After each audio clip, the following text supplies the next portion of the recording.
नमस्कार, आप लाइव बिहार देख रहे हैं। मैं हूं राजमोहन तिवारी।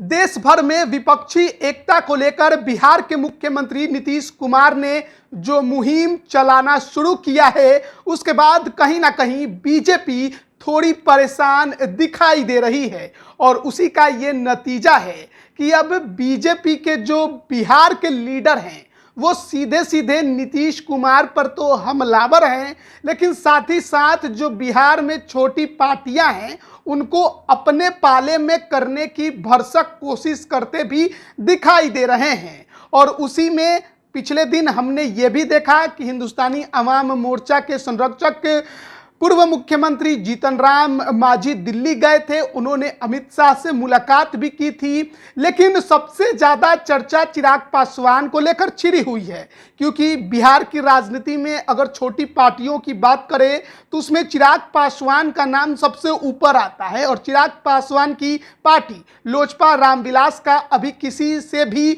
गठबंधन नहीं है। खुद ये बात लगातार चिराग पासवान भी दोहराते दिखाई देते हैं।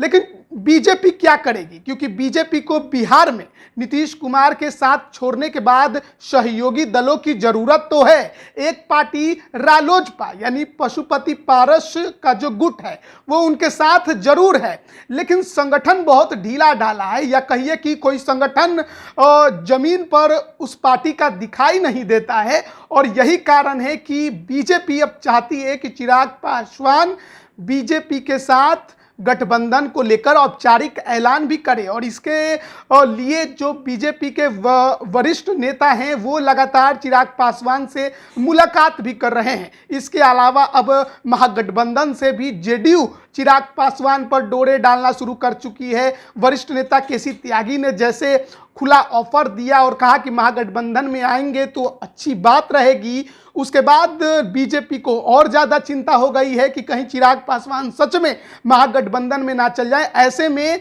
जो केंद्रीय गृह राज्य मंत्री हैं नित्यानंद राय, वो पिछले दिन देर रात चिराग पासवान के आवास पर पहुंचे थे पटना में, और वहां पर उन्होंने उनसे मुलाकात की है। और इस मुलाकात को बेहद अहम और खास माना जा रहा है और कहा जा रहा है कि निश्चित तौर पर आगे के जो लोकसभा के चुनाव होने हैं उससे पहले गठबंधन को लेकर जो रणनीति बननी है उस पर बातचीत की गई है। मैसेज खुद अमित शाह और प्रधानमंत्री नरेंद्र मोदी का लेकर नित्यानंद राय चिराग पासवान के पास पहुंचे थे, और जहां पर पेंच फंस रहा है गठबंधन को लेकर उससे दूर करने की कोशिश उन्होंने की। और इस मुलाकात में उन्होंने जो बातें ऊपर से कही गई थी वो चिराग पासवान तक पहुंचाई है। और चिराग पासवान की भी जो अपनी बातें हैं, जो शर्तें हैं गठबंधन को लेकर, उन्होंने भी नित्यानंद राय के जरिए ऊपर भेजने की कोशिश की है। और बीजेपी अब किसी तरह बिहार में अपने आप को मजबूत दिखाने की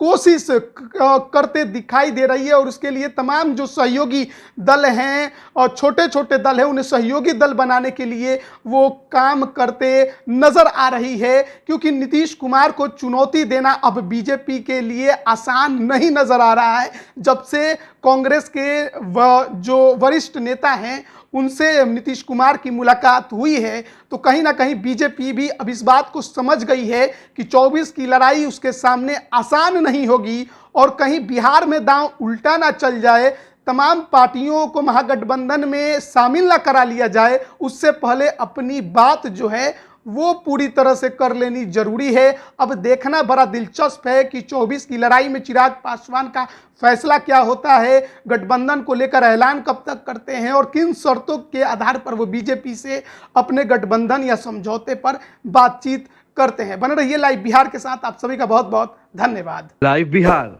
यूट्यूब पर सब्सक्राइब और फेसबुक पर लाइक जरूर करें।